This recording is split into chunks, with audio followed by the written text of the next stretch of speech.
Salutations, chers humains. Nous aimerions profiter de la tribune pour vous remercier chaleureusement, vous et tous nos généreux commanditaires qui ont cru en notre projet et surtout en la cause. Les compagnies qui se sont associées à nous ne sont pas de grosses corpos. On les a sélectionnés pour que ce soit des gens de cœur ancrés dans leur communauté et qui offrent à leur voisinage un service qui nous parle. À commencer par notre commanditaire principal, le studio de Tattoo Quartz à Sainte-Thérèse. Le proprio a dit oui dès qu'on lui a présenté le projet et il a fait 3 heures de route pour nous aider à installer la déco du studio. Gros merci. Fait cocasse, c'est le seul studio de tattoo au Québec à offrir le financement pour vos projets de décoration corporelle.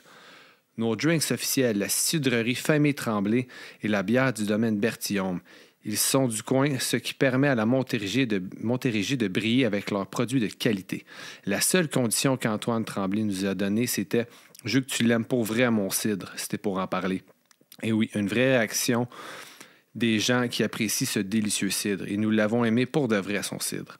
On en a bu toute la nuit, même un peu trop. Aussi, se claquer un 24 heures de podcast n'aurait jamais été possible sans notre dose de café. À ce sujet, on remercie solidement 94 Celsius pour le café. On a dans l'équipe Max, animateur de Punk Laté, pour qui le café est une religion. Il ne fera jamais de compromis sur la qualité et il n'en a pas fait. Le café était juste parfait pour les gens qui aiment le café. Il y a d'autres compagnies qui sont en lien direct avec le sujet du podcast. Évidemment, on parle ici de la musique. La boutique École de musique EMF aussi n'a pas hésité, quand elle a vu qu'on avait la même mission qu'elle, aider la relève musicale. Ils connaissent bien la fondation, ainsi soit-elle, qui est dans la même ville qu'eux et à quelques coins de rue. L'école voulait mettre la main à la pâte. Il y a aussi des restos de Saint-Jean qui nous ont nourris pendant les vêtements. On remercie donc Patate Royale pour leur super club sandwich qui nous ont redonné de la vigueur en soirée. Le Nick Epic pour le snack de nuit, les bonnes sœurs qui nous ont concocté de très bons sandwichs déjeuner au moment où on en avait tant besoin. Finalement, on doit une grande partie de notre levée de fonds aux entreprises qui ont généreusement donné des lots pour le tirage. Le Skate Shop Rookery, Hugo Mewdy, le Puzza Fest, Miam Miam Musique, le Tarot. C'était juste wow! Des lots grandioses qui avaient rapport avec la scène underground. Finalement, merci à Mike Ward, humoriste émergent, pour son don d'une paire de billets pour son show. C'est le fun de voir qu'il contribue à l'événement et au grandissement d'un podcast comme nous. À vous tous, merci encore. On se revoit l'an prochain.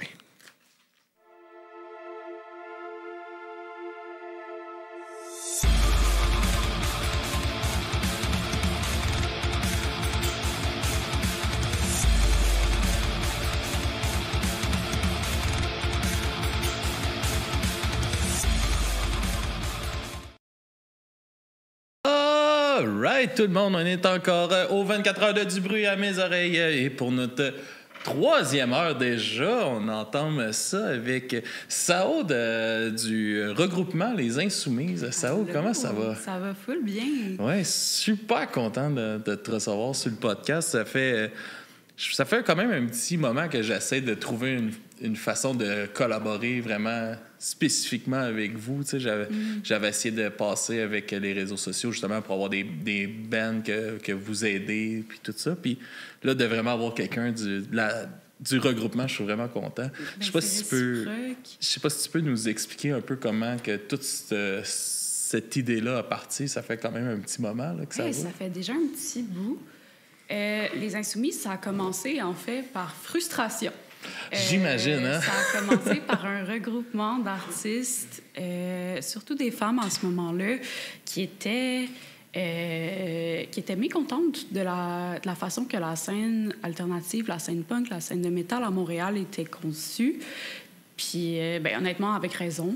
Puis ça a commencé juste pour pouvoir se donner la visibilité qu'elle avait besoin. Donc, ça a fait des entrevues, ça a fait des contenus sur les réseaux sociaux et tout.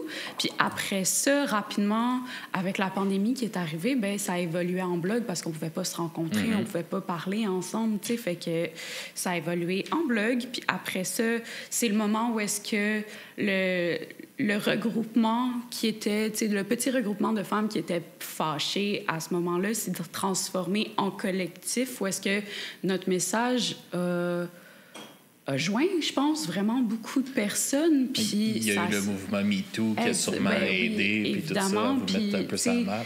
C'est de réaliser que, fuck, c'est vrai, tu sais, il y en a pas beaucoup des personnes marginalisées dans la scène alternative à Montréal, puis dans la scène alternative mondiale non plus. Mais c'est ça, je pense il y en a beaucoup, mais on les voit pas. On les voit pas, ben c'est ça, en fait. C'est ça la mauvaise affaire, là. Puis c'est ça, fait qu'après, pendant la pandémie, tu sais, il y a le côté militant qui s'est développé vraiment plus, puis ensuite, ben là, c'est différents collaborateurs qui ont décidé de travailler, tu sais, ensemble, fait qu'on a les travailleurs du spectre de rue qui sont venus nous aider pour créer le Safer Space au Poudza Fest, qu'on fait depuis maintenant quelques années. Puis différents artistes à travers le monde. On travaille avec des gens de l'autre côté de l'océan, en France. On travaille... tu sais, on a énormément de personnes qui nous aident, puis c'est vraiment fantastique. Ouais, c'est beau de voir justement comment que ce projet-là, il se développe à travers les années. Puis on le voit, tu sais, on voyait un petit peu, mais je pense que le blog, tu sais, la fâcheuse pandémie a vraiment mis le blog de l'avant, puis 100%. De mettre une voix à votre mouvement. Puis je trouve ça vraiment le fun parce que, tu sais, vous avez fait il y a eu des moves, moi je me rappelle, là, on en a parlé un peu avec Rope Skills, là, mais tu sais, quand vous effaciez tous les noms de bands, tu sais, puis moi j'avais repartagé, puis c'était revenu là, chialer dans nos affaires. Ben oui, puis c'est sûr. Comme mordu dans le dos. Mordu dans le dos ou mordu dans le cul, qu'on dit? Je sais pas, mais... Moi, je pense que c'est mordu dans le cul. Mais c'était tellement puissant comme message, là. C'est comme... Ça m'a choqué, là, pour de vrai, quand c'était le premier, comme dans les premières affaires que je rentrais en contact avec votre mouvement, là, que je voyais, puis j'étais comme, oh my fucking God, que c'est un réel problème, là. Tu vois que ça l'a fâché, ça l'a créé des réactions, puis je pense pas nécessairement qu'il y ait beaucoup de gens qui se disent « Non, nous, on veut pas de minorité sur la scène alternative. » Je pense pas que ça soit ça, parce que, honnêtement, la musique, peu importe qui la fait, c'est nice. Mais je pense qu'on s'en rend pas nécessairement compte. Puis je pense que cette réalisation-là, d'être comme « Ah, shit, c'est vrai, nous, les hommes, sommes privilégiés, puis pas juste, tu sais, dans un niveau qui est... sociétal, mais aussi dans le niveau qui est artistique, c'est confrontant. Puis il y en a que la plupart du temps, le plus facile à faire, c'est de faire comme, ben non, voyons donc, c'est pas vrai. Puis après ça, c'est d'arriver à se questionner puis d'être comme, c'est vrai. Mais ce questionnement-là, c'est difficile. Puis c'est de trouver je trouvais que c'était tellement une belle façon de réveiller beaucoup de monde. Là, absolument. Ce point-là que vous aviez fait à ce moment-là, j'étais comme... Ouais, puis là, il y en avait plusieurs là, qui sortaient, puis tu voyais vraiment, OK, Chris, cette fesse-là, ils font vraiment plus un effort qu'un autre. Mais c'est comme, là, je suis désolé, le Red Bridge, mais en même temps, non, là. Mais que tout le line-up au complet s'est effacé, là, puis c'est que ça arriverait quasiment à chaque année, là, puis ça, c'est un réel problème. Ouais. C'est un exemple parmi tant d'autres. C'est ça que je trouve fâchant aussi à travers ça. T'sais, eux autres, mettons, parce que je comprends que les festivals ont des credos, qui ont, comme eux autres, c'est le punk skate nostalgique des années 90. Puis c'est ça qu'ils font. Mais c'est pas vrai qu'il n'y a pas de formation inclusive, qui font du punk rock des années skate des années 90. Non, il y en a à Montréal. C'est ça. Puis il y en a partout. Il y en a partout dans le monde, mais c'est ça. Non, c'est vraiment décrissant de voir ces choses-là. Puis toi, c'est quoi qui t'a amené, à quel moment t'as rejoint le mouvement puis qui t'a vraiment interpellé à aller les rejoindre? J'ai rejoint le mouvement en 2021, puis je venais juste de déménager à Montréal. C'était mon premier appart. OK. Puis j'ai toujours été vraiment beaucoup dans le milieu militant parce que j'ai grandi là-dedans. Puis les Insoumis, c'était comme le premier mouvement militant que je rejoignais par moi-même.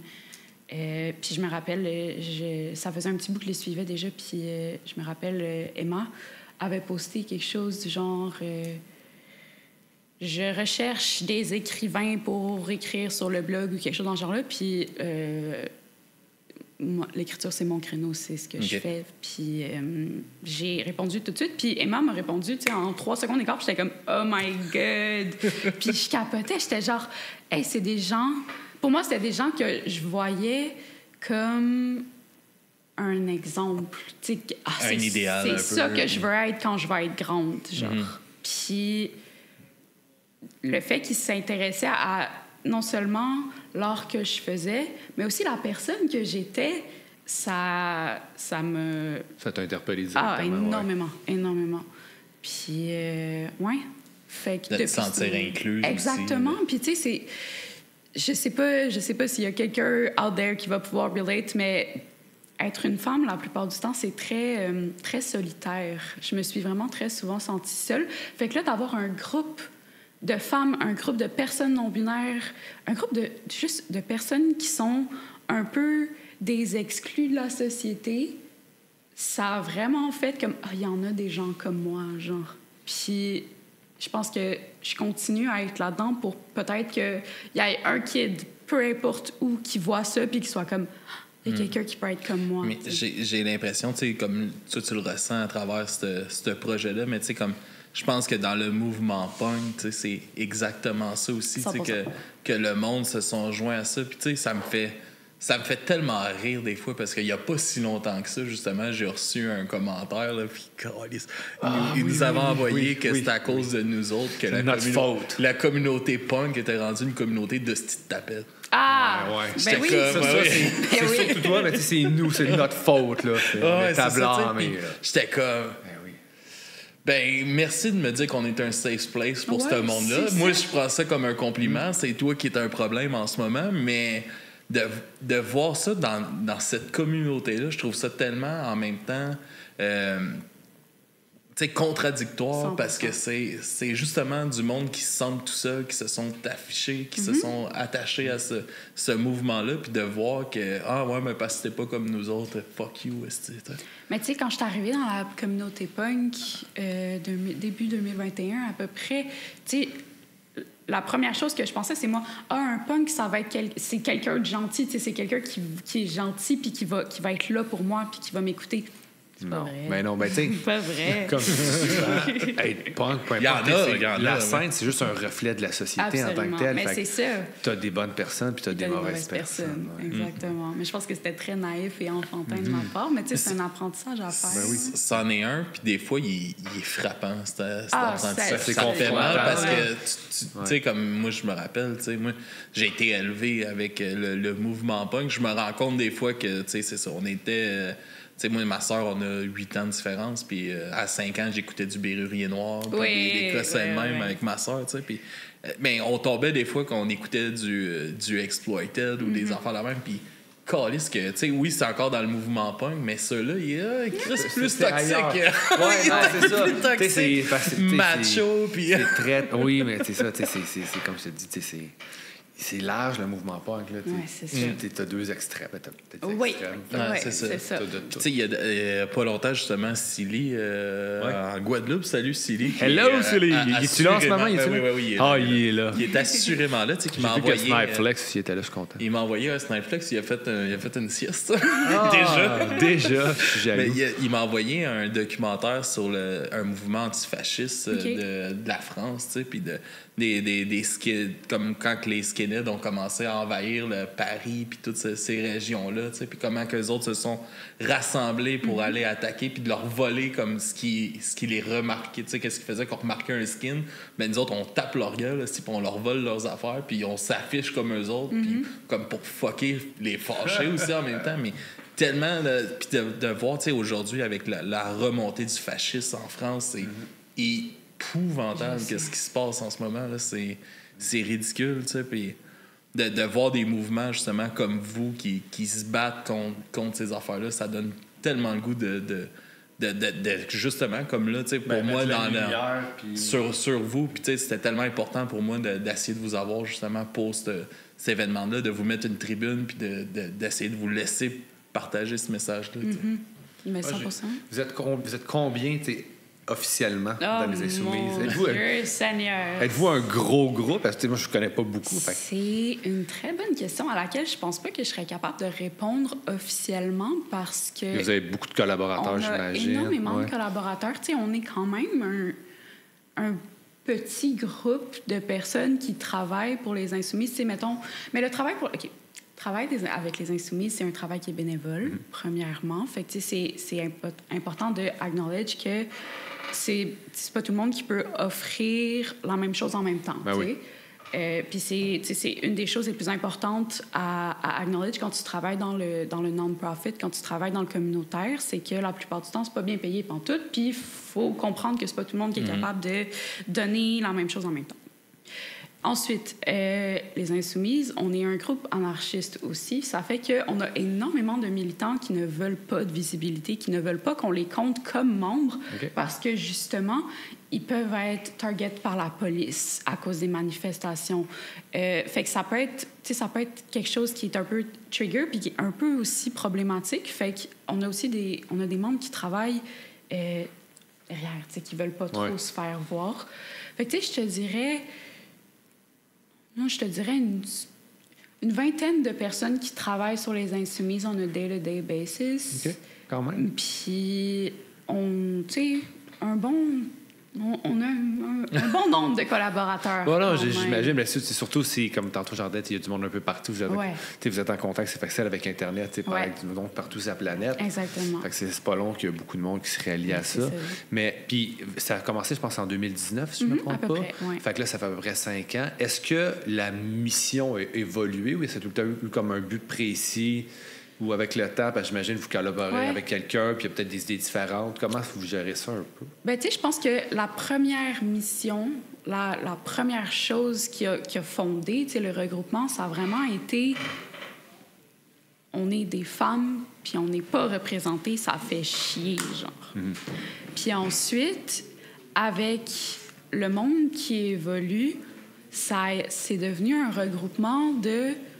On est... des personnes marginalisées et on n'est pas représenté. Fait que, tu sais, c'est un peu...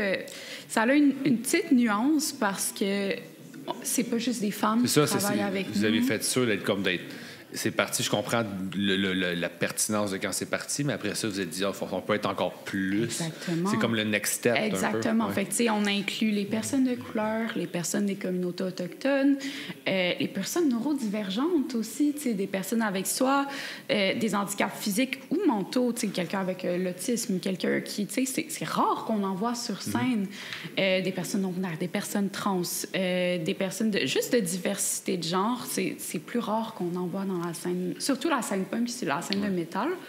Je pense que c'est de cette façon-là que notre mission a un petit peu divergé. Puis après ça, tu sais, évidemment, il y a eu tout ce qui est militant qui est arrivé un petit peu plus tard, où est-ce qu'on a décidé que, oui, on va se pointer aux manifs en tant que collectif avec ceux qui sont évidemment à l'aise avec ça. Fait que, tu sais, c'est arrivé souvent que, tu sais, j'ai fait des pancartes de manif, puis c'était signé les Insoumises en gros, tu sais, pour que les gens savent que notre groupe, on représente ça, puis on est un safe place pour tout le monde, tu sais. Fait que je vous, en vous affichant, ça montre aux gens qui vous êtes, ce que vous faites. Exactement. Puis ça peut aider aussi les gens, des fois, tu sais, qui sont un peu comme... Par exemple, toi, quand tu es arrivé à Montréal la première fois, tu connaissais les Insoumises, mais tu es quelqu'un qui arrive et qui les connaît pas, mais il dit, tu sais, c'est une espèce, tu sens moins tout seul. Oui, c'est ça, exactement.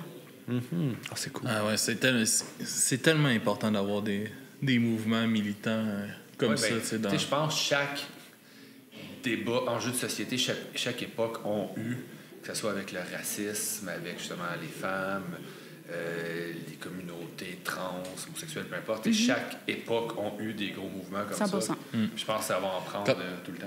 Comment, tu sais, c'est quoi l'impact que ça a, mettons? Je sais pas si tu vas avoir réponse à cette question-là, mais c'est de quoi je me suis posé quand même souvent. Mais, tu sais, aujourd'hui, la vie est quand même mal faite, qu'on vit en ce moment avec du monde que, justement, l'homosexualité puis tout ça, c'était illégal.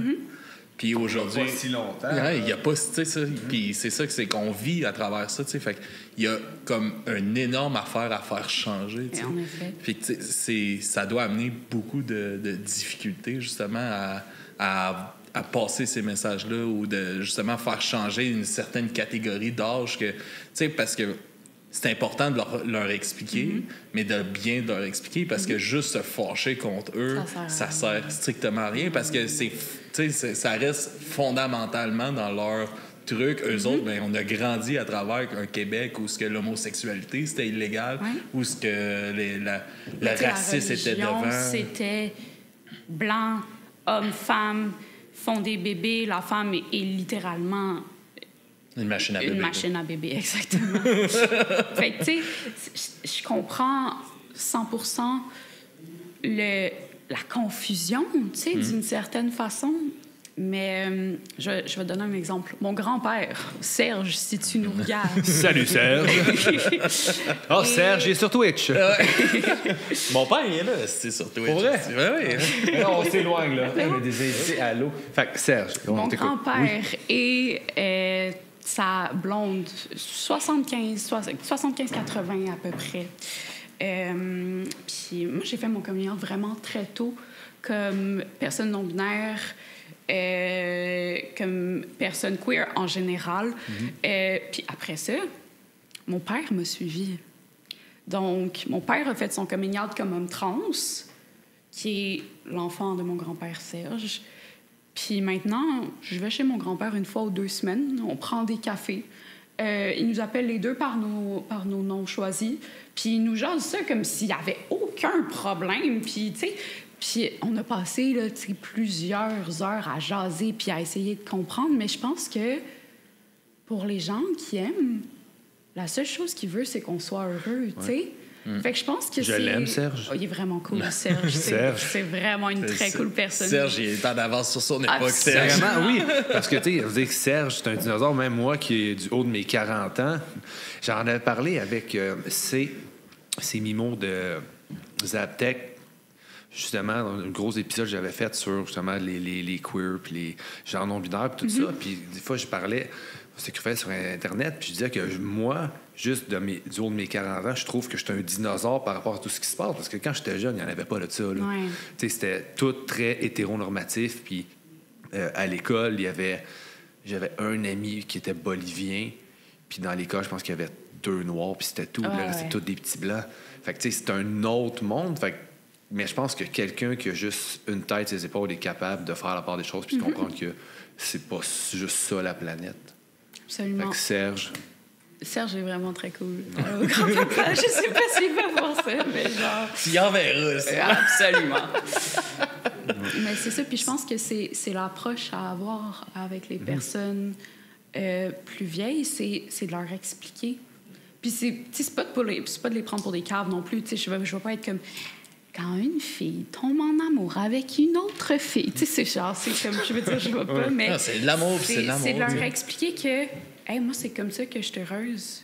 Puis, genre, tu sais, après ça, si ça vient avec je ne veux pas supporter ce mode de vie, bien, honnêtement, fuck off. Ouais. C'est pas parce que c'est un lien de sang que t'es obligé de l'avoir dans ta vie. Oui, mais tu sais, on le répète, là. Mais, tu sais, ça reste que. Je pense que c'est important de l'expliquer. Cependant, la charge mentale des personnes marginalisées à expliquer leurs différences est énorme. Ah non, ça c'est sûr. Lourd, Puis c'est pas tout le monde qui a des capacités à bien expliquer non plus. En effet. Puis c'est pas tout le monde qui a le même seuil de tolérance d'un bord puis de l'autre non plus. Fait que c'est sûr que ça peut faire des frictions des 100%. fois. 100%. Ouais.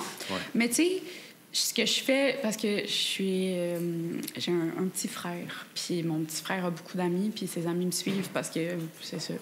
Puis j'ai beaucoup d'adolescents qui m'écrivent pour me demander des questions sur différents sujets sur lesquels je travaille la plupart du temps. Puis il y a des fois où est-ce que je suis comme, hey, je reviens de la job, j'ai pas envie de faire de l'éducation encore, tu sais. Puis juste, j'ai des liens d'articles dans mes files Google que j'envoie aux gens. Fait que tu sais, c'est juste de partager certains réseaux puis d'être comme, hey, si tu veux faire tes recherches, tiens, vas-y, ça c'est de la lecture qui va être vraiment pertinente pour toi. Puis ça permet que ben Chris, je n'ai pas besoin de répéter tout le temps les mêmes affaires parce que ça devient lourd, tu sais. Ah, exact. Puis comment justement ça s'est transformé en toi pour... Tu parlais que l'écriture, c'était vraiment ton think à toi, puis tout ça. Comment c'est arrivé dans ta vie? Comment tu t'es senti capable de te libérer à travers tout ça? J'ai eu, depuis là, que je suis capable d'écrire, puis que je comprends un peu c'est quoi les langues, je pense que depuis mes 4-5 ans, j'ai aimé la langue française d'un amour que je pense que je suis même pas capable de définir. OK. Puis c'est parti de ça. Puis c'est d'après ça. Je me rappelle, j'avais 7-8 ans, puis je faisais des listes de mes mots préférés parce que je lisais le dictionnaire. Wow! Ça va tuer le temps d'un top 3? D'un top 3 des mots préférés? Oui, j'ai déjà fait ça, mais j'ai une question, puis c'est pas méchant, mais est-ce que, parce qu'on en parle tantôt, est-ce que tu te considères neurodivergent? Est-ce que Oui, ouais, j'ai OK. ça. Ouais. Non, mais je comprends. C'est un terme avec lequel que je connaissais pas jusqu'à récemment. Puis ma blonde m'a parlé justement de ça parce qu'on a un de nos T'as fait de gars- l'éducation? Oui, non, mais j'ai un de mes gars qui a un gros TDAH, puis peut-être d'autres choses. Fait qu'on s'est mis à aller sur le sujet. Fait que c'est un terme avec lequel maintenant je suis plus familier. Fait que c'est pour ça que je pense à la question. Mais oui. c'est quand même, c'est drôle quand on regarde ça, je fais des listes de mots préférés. Oui. C'est quand même très cool. Ouais. OK. Puis j'imagine que justement, l'écriture t'a permis de t'aider à t'exprimer. C'est Oui, comme un classique souvent exactement. qu'on entend. J'étais un enfant très... en fait, j'étais un enfant qui lisait des livres. Fait que je parlais pas, puis je lisais. Mais j'écrivais là, des histoires. Là, j'écrivais une dizaine d'histoires par semaine. Là. Puis j'ai toujours eu une imagination qui était envahissante.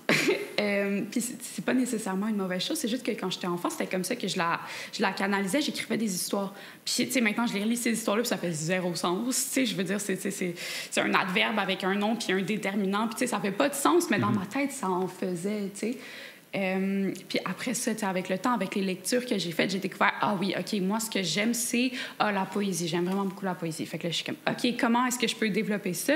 Puis là, tu sais, ça fait plusieurs années que je travaille sur un recueil. J'ai commencé un roman. Fait que, tu sais, il y a plein d'affaires qui viennent après ça avec ça. Puis c'est vraiment quelque chose qui me permet de canaliser les émotions que je ressens dans quelque chose qui est positif.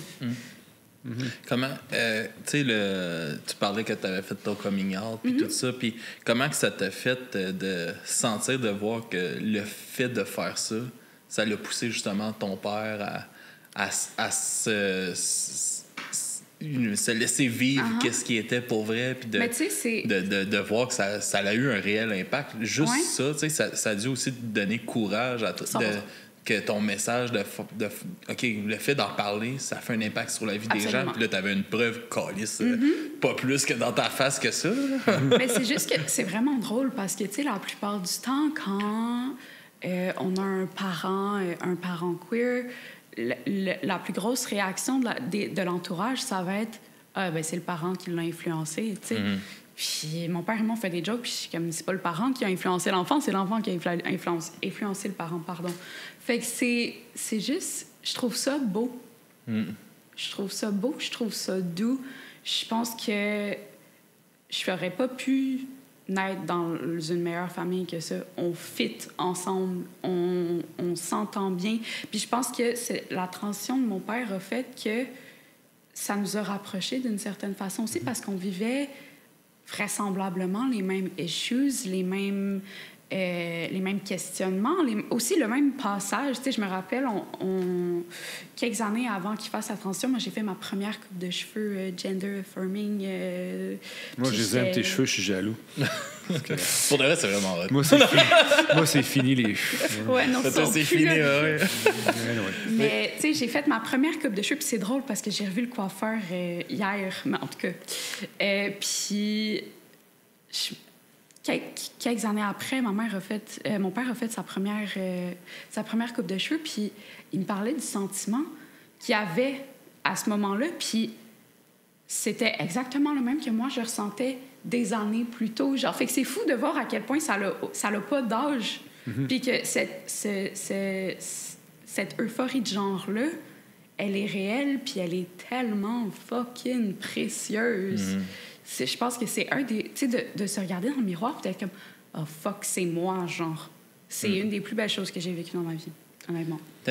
T'aurais-tu un conseil, justement, pour du monde qui vont être parents, que ça va leur arriver, une façon de bien recevoir ce message-là d'acceptation, tu sais, comme toi, ça s'est bien passé, mais il y a tellement de monde que ça se passe comme un cul. Puis des fois, je pense que c'est peut-être justement une incompréhension, une peur, un inconnu. Puis, mais c'est ça, c'est que, tu sais, c'est tough de penser que,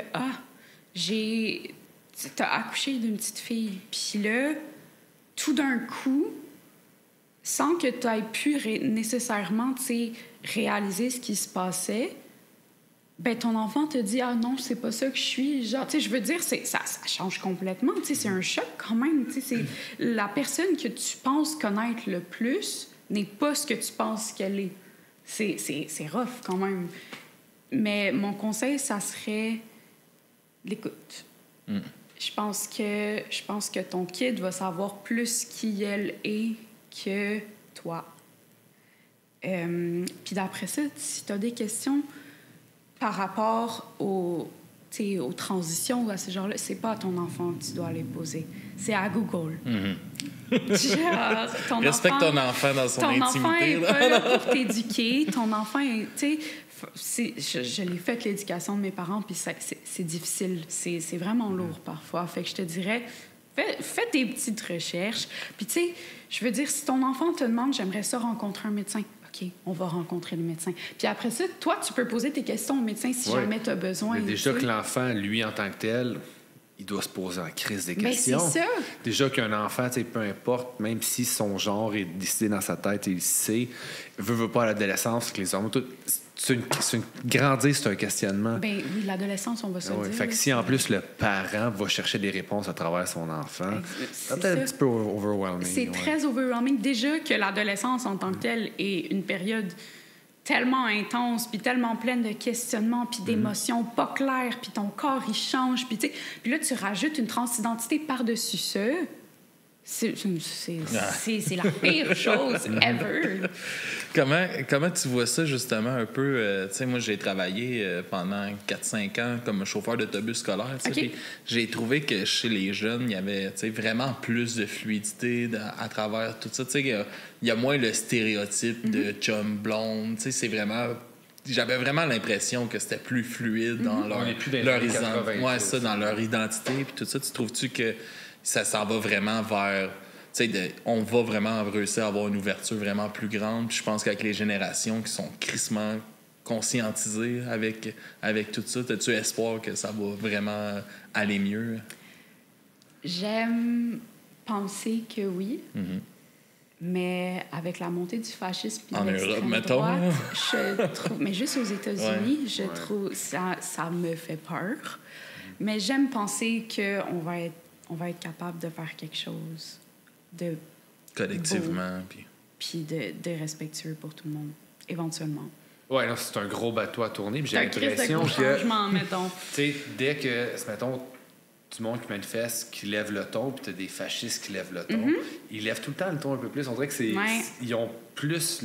ça passe mieux, c'est plus accepté quand ils lèvent le ton. Mais oui. Fait mais parce que, tu sais, on reste dans un gouvernement de droite, tu sais. Fait que si les personnes de droite crient, c'est vraiment plus acceptable que des personnes de gauche qui ont beaucoup de personnes marginalisées, puis des personnes marginalisées qui crient « Voyons donc, c'est hystérique, là, c'est des crises de folle. Voyons, aussi. » Tu sais. « Voyons, Dieu t'a pas fait comme ça! »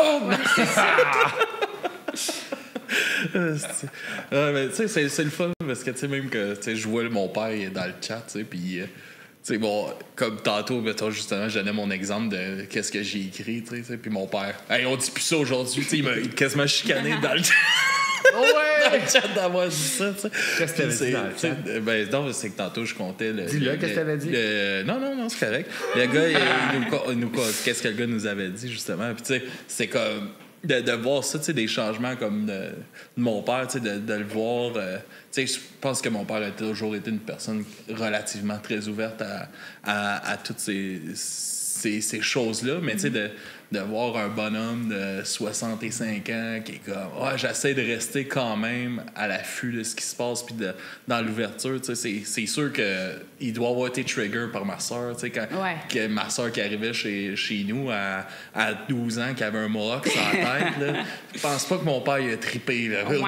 Ah non, c'est ça, c'est sûr, mais j'ai l'impression qu'il y a beaucoup de gens, justement, des générations, nos parents, nos grands-parents, qui sont peut-être plus ouverts d'esprit que ce qu'on pense, mais peut-être qu'eux autres même le savaient pas, ou peut-être que la société, la pression faisait pas qu'ils pouvaient se Mais rendre c'est là ça, non c'est plus. que la société était pas là pour qu'ils puissent découvrir ça. Pour qu'ils puissent se découvrir elle-même aussi. Tu sais, Ouais. j'ai rencontré...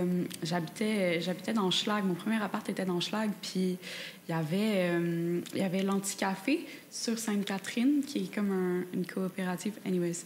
Puis c'était géré par une magnifique femme qui était une femme trans d'une 50aine d'années à peu près, puis qui avait fait son coming out il y a vraiment pas si longtemps que ça. Puis mon Dieu, qu'elle était belle, puis mon Dieu, qu'elle était fine. Mais tu sais, ça reste que... Tu sais, moi, j'ai vécu dans le placard pendant, je te dirais, 13 ans de ma vie. Puis j'ai trouvé ça tough. Imagine vivre dans le placard pendant 50 ans de ta vie.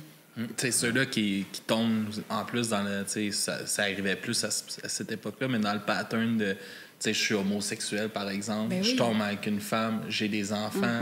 Puis là, à un moment donné, je suis comme, ouais, mais là ça... Non, ça fait plus, Puis, là. Chris, la peur que tu dois avoir de, genre, j'ai tout bâti ça, puis là, je vais péter ça, tu sais. Mais c'est ça. Puis Ça tu doit sais, mettre une pression énorme. J'ai connu quelqu'un...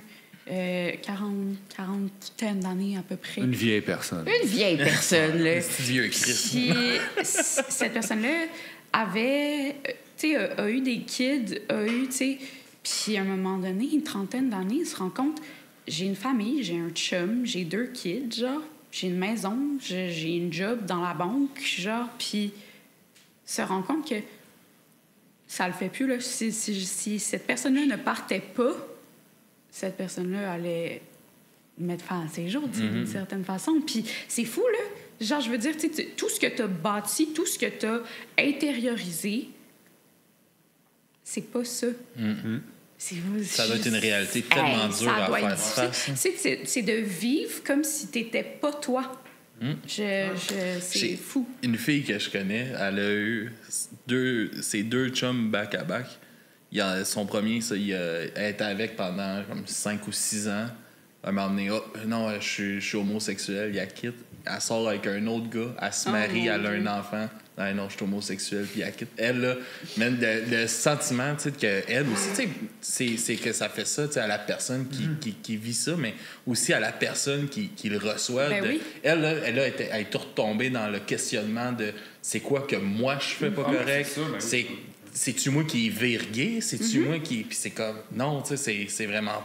C'est pas ça, tu sais, faut que tu t'enlèves ça de la tête. Non, je pense que c'est un questionnement normal aussi. Tu sais, Ouais, après une relation, tu te demandes des fois si c'est... Hey, 2 back-à-back, 2... C'est sûr, c'est quoi les odds? Mais tu sais, juste après une relation normale, c'est normal de se poser des... Ouais. Tu sais, une relation où est-ce que ça s'est fini parce que ça fonctionnait pas, mettons. Genre. Tu sais, c'est normal d'être comme « Ah, qu'est-ce que j'ai fait pas correct? » Puis de se remettre en question. Mais là, tu sais, je veux dire, quand la personne qui te laisse faire un coming out en plus de ça, t'es comme « Ben voyons. » Tu sais, c'est fou. C'est juste que moi, ce qui me fait capoter, c'est que 99% du monde, ça leur arrivera pas. Ouais. Ça. Puis quand même... elle, 2... en tout cas, c'était quand même... je trouvais ça comme même étonnant. Puis, tu sais, quand je trouvais ça le fun que ces personnes-là étaient capables, par exemple, de s'affirmer puis de pouvoir le vivre. Puis, tu sais, de voir... de voir, là, justement, comme, mettons, ton père qui a fait son coming out, puis tout ça, tu sais, comme... Il doit avoir eu un changement tellement énorme dans sa personne, dans son sentiment de se laisser 100%, aller. 100%, mais tu sais, Émile, c'est une personne qui est relativement timide, puis je me rappelle, on a vécu énormément de choses quand on était plus jeune, puis je me rappelle cette journée-là où est-ce qu'il a fait sa coupe de cheveux, puis moi, je suis revenue de l'école, puis je l'ai vu sourire, mais d'une façon que je pense que je l'avais jamais vu sourire comme ça, genre. Ou quand il a fait sa mastectomie, qui est l'ablation des seins, bon, il était crissement pété sa morphine, fait ça, genre. Mais toujours le fun, ça. Je me rappelle, il m'a regardé, puis il a mis sa main dans ma face, très peu délicatement, on va s'entendre là-dessus, mais tu sais, il a mis sa main sur ma face, puis il était comme... Ils sont partis, genre, puis c'était... Je sais pas... C'est justement... réapprendre à son exactement, corps. Mais c'est cette euphorie de genre-là que je parlais tantôt, qui est... Pour des personnes trans, je pense que c'est la chose la plus précieuse. On approche déjà la fin de l'entrevue, ça passe tellement fucking vite, j'aurais envie que tu nous jases ça. Ouais, j'en ai Va falloir faire des prises 2 si Ben ça oui, te tente. ben ok? oui, Puis for sure. on s'arrangera pour organiser ça. Mais si, tu sais, s'il y a vraiment de quoi que tu voudrais que le monde parte à la fin de cette entrevue-là, qu'ils garde en tête ou y a-tu un message que tu aimerais vraiment leur laisser? Be kind. Je pense que c'est la meilleure chose à faire. Écoute. Quand tu comprends pas, écoute, pose des questions. Rappelle-toi que des fois, tes questions peuvent être irrespectueuses puis que Google, ça existe aussi. Mais be kind, sois douce. Genre, ça sert à rien de... Ça sert à rien d'être méchant. Mais la colère est importante et est une émotion qu'on devrait tous ressentir. Puis c'est juste apprendre à utiliser cette colère-là d'une manière La constructive. bonne façon. Mais be kind. Yes, je pense que c'est le plus important. Ouais. Tu nous as envoyé 2 chansons. Ouais. Est-ce que tu veux nous présenter ça puis nous dire un peu pourquoi tu as choisi ça? Parce que c'est 2 personnes qui sont extrêmement importantes dans ma vie. Dans ton meilleur ami, je pense. 2 de mes meilleurs Ouais. amis. Puis c'est 2 personnes qui font que mon existence sur Terre sont vraiment plus worth it. Puis leur art me rend heureuse, puis j'avais envie de partager ce bonheur-là avec vous. Good. Ouais. Qu'est-ce qu'on écoute? Donc, on a Running from the IRS de Clifford the Duke, qui est du gros punk, qui est toujours agréable. Crissement bon. J'ai Ouais, pogné hein? 2 minutes hier quand que Ouais, j'ai hein? téléchargé ça. Là. Il est ici, là, avec nous autres. Là. Il est un peu... ça! Il est un peu gêné, là, assis là-bas, mais on va se parler. Hein, yes, et puis la deuxième chanson, c'était... La deuxième chanson, c'est de Chris Clegg, qui est dans plusieurs bands, maintenant dans juste un, en fait, qui est Truck Violence, qui est vraiment, vraiment fantastique, c'est vraiment très bon. Mais il a parti son projet solo. Puis je me rappelle, on avait eu une conversation sur lui qui chantait, puis ça le rendait vraiment nerveux de genre chanter, puis de juste s'accompagner avec une guitare. Puis honnêtement, Chris est une des personnes les plus talentueuses que j'ai rencontrées dans ma vie, puis c'est aussi une des plus belles personnes que j'ai rencontrées dans ma vie. Puis la deuxième chanson de son EP, qui s'appelle Untitled, est ma préférée de tous. Donc je voulais partager avec vous.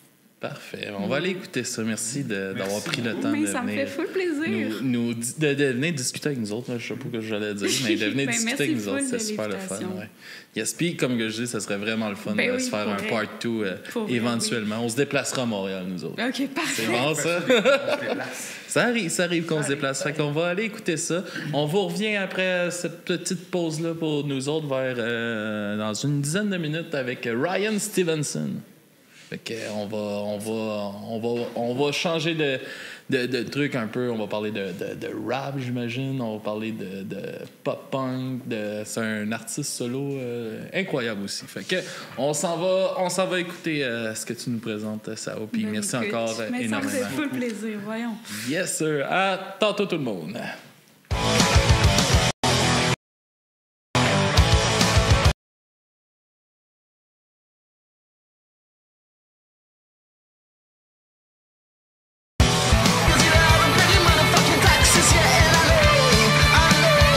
It's hard.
smooth.